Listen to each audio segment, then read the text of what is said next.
नमस्कार दोस्तों, मैं रोहित चौधरी यूनिटी क्लासेस में आपका स्वागत करता हूं। तो दोस्तों, मैंने आपको सामान्य हिंदी का वर्ड से संबंधित जो पहला भाग कराया था उसको मैंने आज थोड़ा सा डिटेल से लिखा है। मैंने वर्ड के बारे में बताया था पिछली वीडियो में, तो देखेंगे उसको थोड़ा सा डिटेल से जान लेते हैं उनके बारे में कि क्या सिस्टम है। जिन वर्डों के उच्चारण में अत्यंत कम समय लगे उन्हें ह्रस्व स्वर कहते हैं। मैंने कल आपको बताया था वर्ड को कितनी कैटेगरी में बांटा था, 3 कैटेगरी में। उच्चारण के आधार पर, वायु संवेग के आधार पर और तारत्व के आधार पर। उच्चारण के आधार पर दोस्तों मैंने आपको बताया था 2 कैटेगरी में बांटा गया है वर्णों को, स्वर वर्ण और व्यंजन वर्ण। वायु संवेग के आधार पर मैंने दोस्तों आपको बताया था अल्प प्राण और महाप्राण। तारत्व के आधार पर बताया था दोस्तों घोष, घोष को ही क्या बोलते हैं, सघोष, और नंबर दूसरा अघोष। तो दोस्तों सबसे पहले उच्चारण के आधार पर मैंने आपको कल बताया था स्वर और व्यंजन। तो कल मैंने आपको स्वर के पार्ट बताए थे, स्वरों को कितनी कैटेगरी में बांटा गया है। तो दोस्तों कल मैंने आपको बताया था ह्रस्व स्वर, दीर्घ स्वर, संयुक्त स्वर और प्लत स्वर। तो ये तो आपको समझ आ गया होगा। कल ह्रस्व स्वर कितने थे, 4 थे। एक बार और लिख देता हूं कौन कौन से हो गए। अ, ई, उ और री। ये आपके कितने हो गए, 4 ह्रस्व स्वर। दीर्घ स्वर, जिन स्वर वर्णों के उच्चारण में ह्रस्व स्वर से 2 गुना अधिक समय लगे। मैंने कल बताया था दोस्तों आपको कि द्विमात्रिक यानी ह्रस्व स्वर एक मात्रिक होते हैं, दीर्घ स्वर द्विमात्रिक होते हैं। यानी कि जिन वर्णों को उच्चारण करते समय ह्रस्व स्वर से 2 गुना समय लगे। कितना समय लगे दोस्तों, 2 गुना अधिक समय लगे तो क्या होगा, दीर्घ स्वर होंगे। अ की जगह क्या कर दिया, आ, ये छोटी ई थी ए, और बड़ी ई बोलेंगे तो थोड़ा खींच के बोलेंगे ई, और बड़ा ऊ। तो दोस्तों इनकी संख्या कितनी हो गई, 3। तीसरा नंबर बताया था मैंने आपको संयुक्त स्वर। संयुक्त से ही पता चलता है कि मिलकर बना हुआ। तो स्पष्ट है यहाँ, जो स्वर वर्ण 2 स्वर वर्णों से मिलकर बने। मैंने आपको कल बताया था संयुक्त स्वर किस प्रकार से बने थे, मेरी पिछली वीडियो पार्ट 1 में था। उन्हें संयुक्त स्वर कहते हैं। यानी जो स्वर वर्ण 2 स्वर वर्णों से मिलकर बनते हैं उन्हें संयुक्त स्वर कहते हैं। तो दोस्तों एक बार लिख देता हूं संयुक्त स्वर कौन कौन से हैं। ए, छोटी ए, बड़ी ए, ओ और बड़ा ओ। ए, ओ, औ। चौथा नंबर देखेंगे दोस्तों प्लुत स्वर। प्लुत स्वर यानी जिस स्वर वर्ण को उच्चारण करते समय उसको 3 गुना समय लगे, कह सकते हैं त्रिमात्रिक स्वर। यानी कि ओ, इसको बोलने में दोस्तों उच्चारण करने में 3 गुना समय लगता है, इसीलिए इसको त्रिमात्रिक स्वर भी कहते हैं। कुछ विद्वान दोस्तों दीर्घ स्वरों की संख्या यानी कि तीनों ये और संयुक्त स्वर मिलाकर कितनी मानते हैं, 7 मानते हैं। 3 और 4 मिलकर कितनी मानते हैं, किसकी संख्या, दीर्घ स्वरों की। यानी कि स्वरों के कितने पार्ट मानते हैं, वो 3 मानते हैं। यानी कि संयुक्त और दीर्घ को दीर्घ रूप में ही रख लेते हैं। तो 3 और 4 मिलाकर दीर्घ स्वरों की संख्या को कितनी मानते हैं? 7 मानते हैं। आगे देखेंगे, ये बात खत्म हुई आपकी स्वरों की। अब बात करते हैं व्यंजन।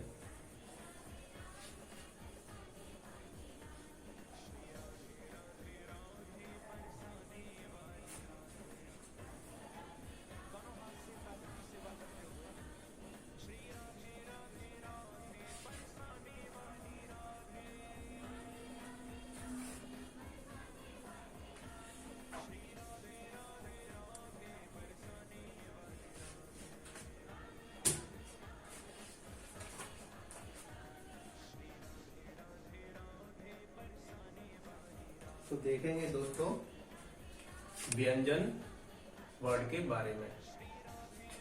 व्यंजन यानी व्यंजन किसे कहते हैं? जिन वर्णों का स्वतंत्र अस्तित्व नहीं होता है, जो हमेशा स्वर वर्णों की सहायता से बोले जाते हैं, उन्हें व्यंजन वर्ड कहते हैं। मैंने आपको पिछली वीडियो में भी बताया था कि व्यंजन को बोला नहीं जा सकता बिना स्वर की सहायता से, उसे लिखा जा सकता है हलंत के रूप में। कोई भी वर्ड मान लीजिए आप, माँ, तो माँ प्लस आ, इसे बोलने के लिए माँ यानी अ की आवश्यकता होती है। बोला नहीं जा सकता, लिखा जा सकता है हलंत के साथ। तो यहाँ पे स्पष्ट हो गया कि ये स्वतंत्र अस्तित्व वाले वर्ड नहीं होते, इनको स्वरों की सहायता की आवश्यकता, स्वरों की जरूरत होती है। तो देखेंगे आगे व्यंजन।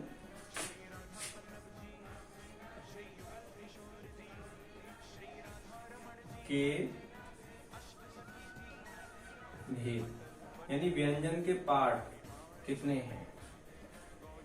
व्यंजन को कितने भागों में बांटा गया? तो दोस्तों व्यंजन को हम बांटेंगे 6 भागों में।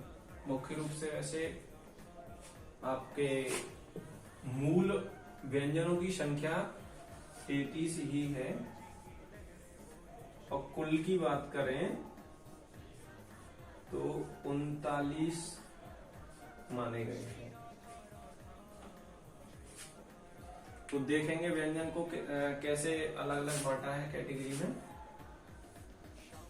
तो नंबर 1 देखेंगे आपका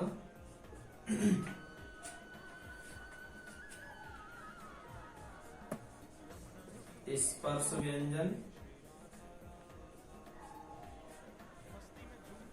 नंबर 2 है आपका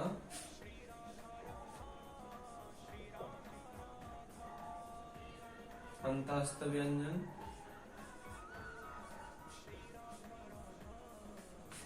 नंबर 3 है आपका ऊष्म व्यंजन।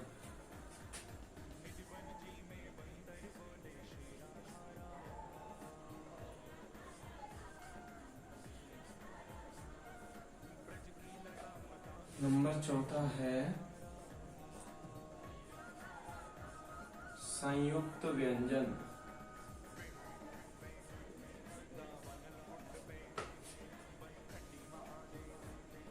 नंबर 5 है दोस्तों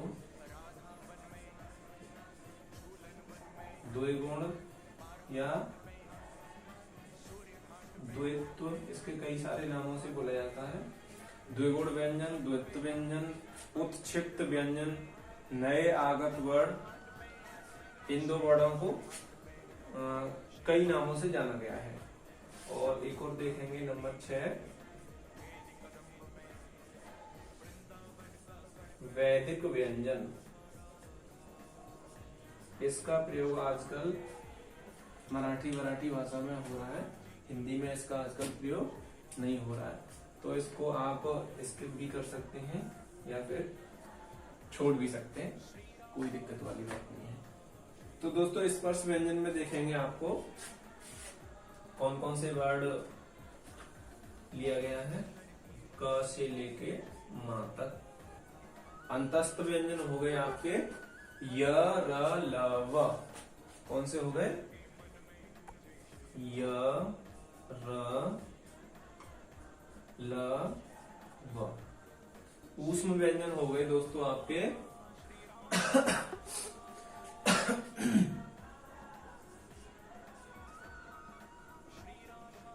कैसे भी लिख लीजिए।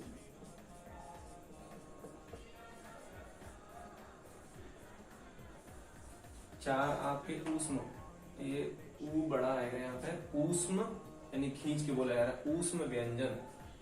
संयुक्त व्यंजनों की संख्या हो गई दोस्तों, इधर लिख देता हूं मैं, संयुक्त व्यंजन।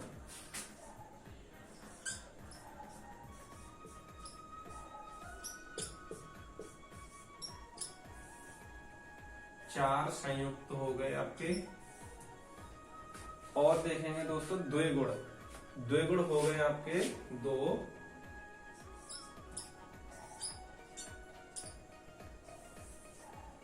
ड और ढ।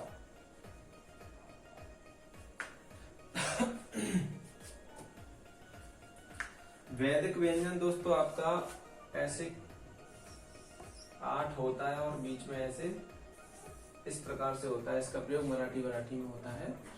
इसको इतना महत्व नहीं दिया हिंदी में, तो इसको स्किप कर सकते हैं। तो दोस्तों क से लेके म तक मैं भी आपको बताऊंगा किस प्रकार से स्पर्श व्यंजन है। अंतस्थ व्यंजन आपके य र ल व 4 हो गए। ऊष्म व्यंजन श श श ह। संयुक्त व्यंजन छ त्र ज्ञ और श्रमिक वाला। द्विगुण, द्वित्व, उत्क्षिप्त, उत्सृप्त नए आगत वर्ण आदि नामों से जाने जाते हैं। ड ढ। यहाँ पे दोस्तों ये ड अलग है बताएंगे, और ये ढ बिना बिंदी वाला अलग है। तो ये अलग व्यंजन है, द्विगुण द्वित्व। और दोस्तों आपके अभी 2 वर्ण और बचे हैं जिन्हें अयोगवाह बोलते हैं।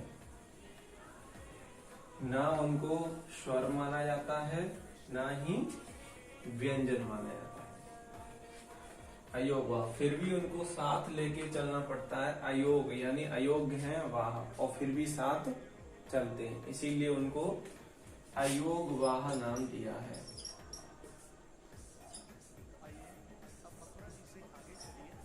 अयोगवाह आपके कौन से हैं दोस्तों? 2, छोटी अंग और बड़ी। इन्हें नपुंसक वर्ण भी कहते हैं दोस्तों। कौन से वर्ण? नपुंसक वर्ण। छोटी अंग को बोलते हैं अनुस्वार, और दोस्तों बड़ी अंग को बोलते हैं आपको विसर्ग। बड़ी अंग विसर्ग, छोटी अंग अनुस्वार। न इनको स्वर कहते हैं, न ही व्यंजन कहते हैं। कौन सी कैटेगरी में रखे हैं या अयोगवाह कैटेगरी में रखे हैं। तो दोस्तों अभी मैं बताऊंगा आपको स्पर्श व्यंजन।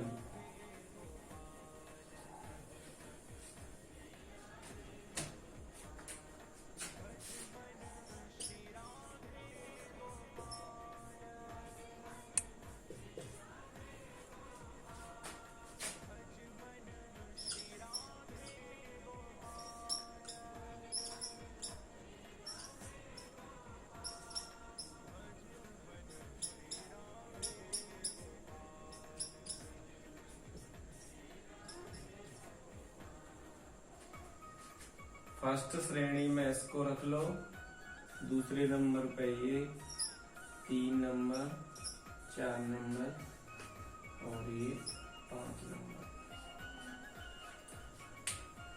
तो दोस्तों ये स्पर्श व्यंजनों की संख्या होती है टोटल 25। क च ट त प। क वर्ग के देखेंगे, क,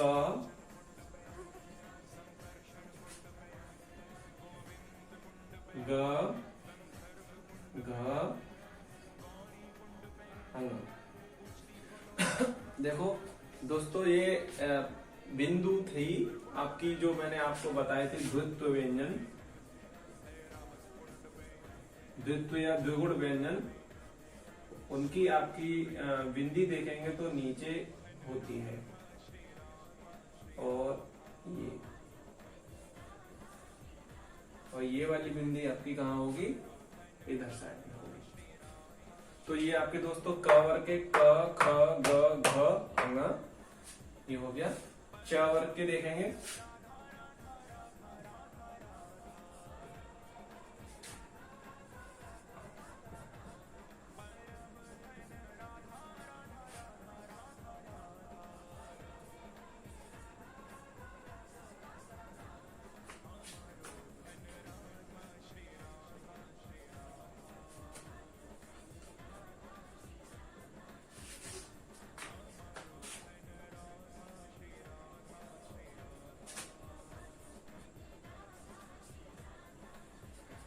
तो दोस्तों देखेंगे एक चीज, ये आपकी लास्ट वाली पंक्ति पूरी बैकआउट हो गई, और ये आपकी ये वाली श्रेणी। अभी मैं बताऊंगा इसका लॉजिक आपको क्या है। अगर बात करें मूल स्पर्श व्यंजनों की संख्या की, तो मूल स्पर्श आपके कौन से होंगे दोस्तों, ये होंगे, यानी 4 का वर्ग हो गया 16। 5 वर्गों की बात करें तो कितना हो गया, 5 का वर्ग 25। वर्गीय व्यंजन 5 हैं, क च ट त प। कुल स्पर्श वर्गीय व्यंजनों की संख्या देखेंगे दोस्तों 25 होगी। अगर मूल स्पर्श वर्गीय व्यंजन देखेंगे तो कौन से होंगे, 16 होंगे, यहां से लेके ध तक लास्ट वाली पंक्ति। और ये 1 2 3 4 5 6 7 8 9। तो दोस्तों ये बात आपको समझ आई होगी। इसको देख लेते हैं। क वर्ग के ख क ख ग घ ङ, च छ ज झ य, ट ठ ड ढ ण, त थ द ध न, प फ ब भ म। इन्हें नासिक्य वर्ड भी बोलते हैं, यानी कि इन वर्णों को बोलते समय दोस्तों नाक और मुंह से आवाज आती है, यानी नाक के स्वर बोले जाने वाले क्या है, ये वर्ड है। तो दोस्तों ये बात समझ आई होगी आपको। आशा करता हूं कि काफी स्लो बताया है मैंने, तो आपको समझ आई गया होगा। तो स्पर्श व्यंजन आपको क्लियर हो गया। अब देखते हैं आगे अंतस्थ व्यंजन। अंतस्थ व्यंजन, स्पर्श व्यंजन, एक चीज और देख लें आप। जिन वर्णों के उच्चारण में कंठ, तालु, मूर्धा, ये चीज बता देते हैं हम आपको।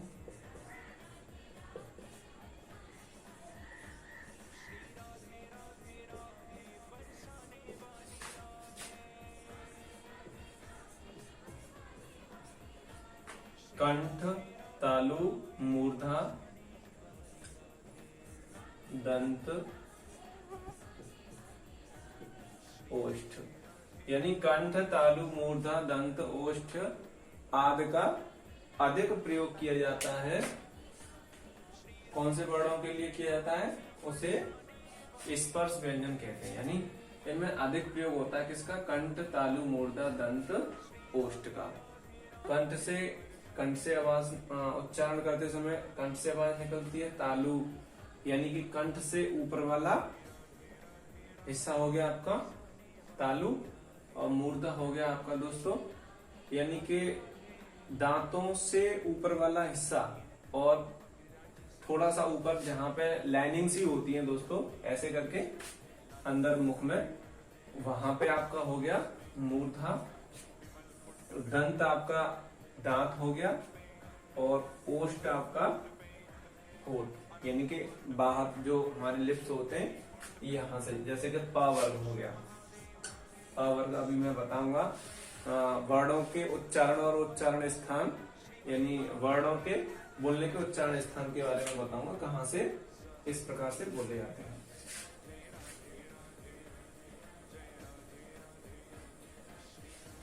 तो स्पर्श व्यंजन आपको एक चीज और देख लें, य और व, य और व को अर्ध स्वर माना गया है। मैं वैसे आपको प्रश्न कराऊंगा, उनमें ये सारी चीज शामिल करूंगा, अंतस्थ व्यंजन, ऊष्म संघर्षी, ये सारे व्यंजनों को डिटेल से प्रश्न की सीरीज में मैं आपको करा दूंगा दोस्तों। संयुक्त व्यंजन, ऊष्म व्यंजन आपके श श श और ह, यानी तीनों श।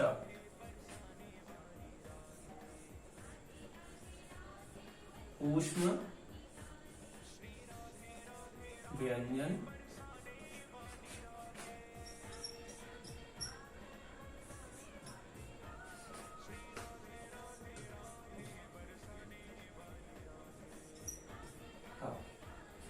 यानी ये चार वर्ड आपके कौन से हैं, ऊष्म व्यंजन, तीनों श और ह। एक चीज दोस्तों यहाँ पे मैं आपको क्लियर कर देता हूं, यानी ये तीनों स के नेम यानी नाम अलग अलग हैं। ये कौन सा सा है, ये कौन सा सा है, ये कौन सा सा है। तो देखेंगे दोस्तों, सबसे पहले आता है आपका, ये है आपका तालु श, तालव्य कह सकते हैं, तालु श, तालु से बोले जाने वाला। ये आपका है मूर्धा, मूर्धन्य श, कौन सा स, मूर्धन्य श। और ये आपका लास्ट वाला है दंत श, ये कौन सा सा है, दंत्य श। यानी इस सा को बोलते समय हमारे दांतों का भी क्या होता है, प्रयोग होता है। तो दोस्तों मैंने आपको स्पर्श व्यंजन के बारे में बताया। ऊष्म व्यंजन आपके तीनों श और ह हो गए, और अंतस्थ व्यंजन यरलव थे, य, र, ल और व, यानी कि जिन वर्णों को उच्चारण करते समय श्वास अंदर की तरफ खींची जाए, इसका ये छोटा सा एक्सप्लेनेशन है। जिन वर्णों को उच्चारण करते समय श्वास हमारे मुख विवर में अंदर की तरफ खींची जाए, यानी हवा अंदर की तरफ जाए, तो किसमें आएंगे, अंतस्थ व्यंजन में आएंगे। आगे देखेंगे संयुक्त व्यंजन।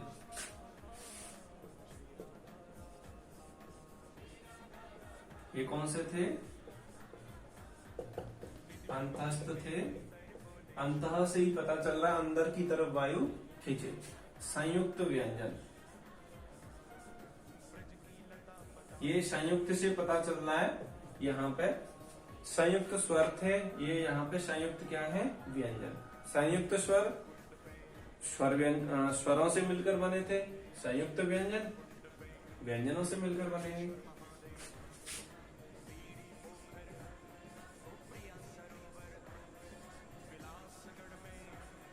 देखेंगे दोस्तों ये किस प्रकार से बनते हैं।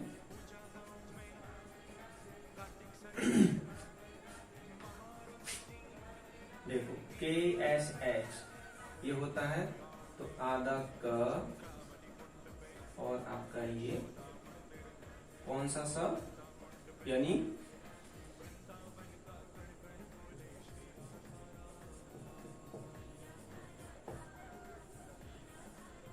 मूर्धन्य श बोलेंगे। कौन सा? मूर्धन्य श। आधा का पूरा मूर्धन्य श, तो क्या हो जाएगा? क्षत्रिय। 6 आगे देखेंगे त्र, आधा त और प्लस र, क्या हो गया? त्र। आगे देखेंगे आधा ज और ये आपका य की आवाज देता है, या आ की ही आवाज देता है, या की आवाज देता है। ज ज ज्ञ को वैसे ज्या बोला जाना चाहिए। ज्या ज्या क्या बनेगा? ज्ञ। ये है आपका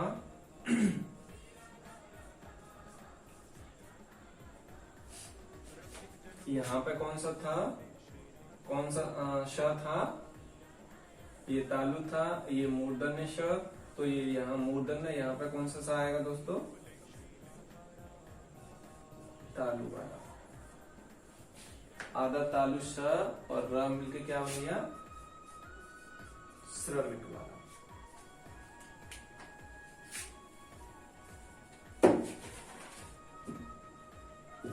द्विगुण व्यंजन के बारे में और देखेंगे दोस्तों।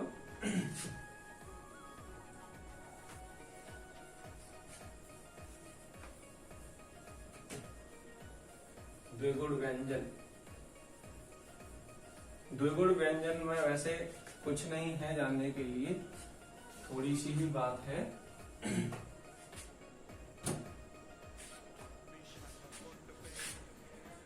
जिन वर्णों में दो व्यंजनों के गुण पाए जाते हैं, जिन वर्णों में दो व्यंजनों के गुण पाए जाते हैं वे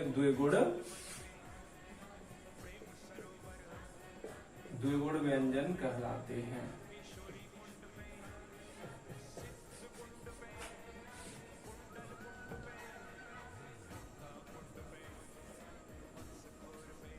इसमें ज्यादा एक्सप्लेनेशन के लिए कुछ है नहीं, तो दोस्तों ये नोट करना चाहो तो आप कर सकते हो। वैदिक व्यंजन मैंने आपको पहले ही बता दिया कि मराठी भाषा में इसका प्रयोग हो रहा है, हिंदी में इसका प्रयोग आजकल नहीं हो रहा। तो दोस्तों यहाँ पे आपको मैंने वर्ड के बारे में उच्चारण के आधार पर ये आपको बताया था मैंने। अब आपके बचे अल्प प्राण और महाप्राण। ये हम आपको अगले वीडियो में बताएंगे डिटेल से, क्या होते हैं अल्प प्राण और महाप्राण।